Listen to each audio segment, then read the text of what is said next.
as a white Christian conservative in the United States, ever since I was a kid, I was taught to have this blinding, unwavering loyalty, fealty to Israel. I was conditioned to believe that Israel was the promised land and the Israelis were God's chosen people, and all the Arabs surrounding Israel just wanted to annihilate them and wipe them completely off the map. We were taught that Muhammad was a false prophet, and those who were worshiping to Allah were worshiping to the wrong God. And we were taught that we were supposed to pledge allegiance to the United States, support the American military and their endeavors all across the world, but especially in the Middle East, and their support for Israel. We were supposed to back that no matter what.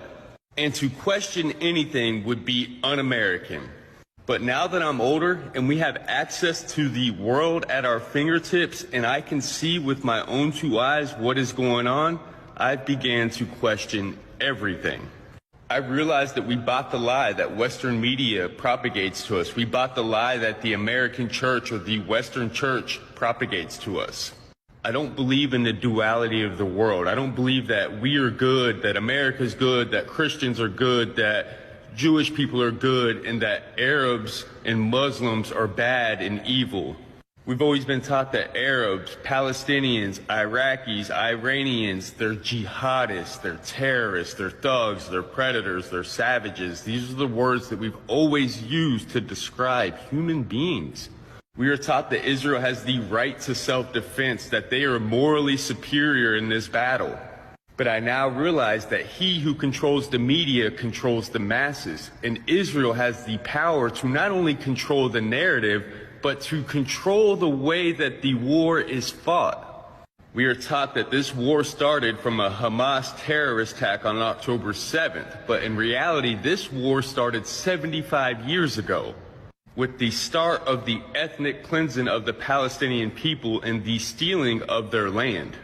One thing I've learned about the U.S. and other imperialist and colonizing nations is that they love to put their foot on other people's neck and then act shocked when they fight back. Any nation that tries to employ a system other than the United States capitalistic system, we will automatically cut them off, sanction them, put our foot on their neck, don't give them access to the U.S. economy and the rest of the world, and then we will look at them and say, ha, look, they failed, that doesn't work, their system doesn't work.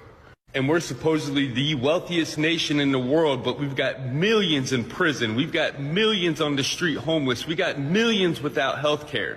And we say to the rest of the world that we're morally superior and our system's the best. And when our own people begin to question it and speak out against it, we are told that we are unpatriotic and un-American. And if we don't like it, go to those other countries whose system doesn't work because America has her foot on their neck.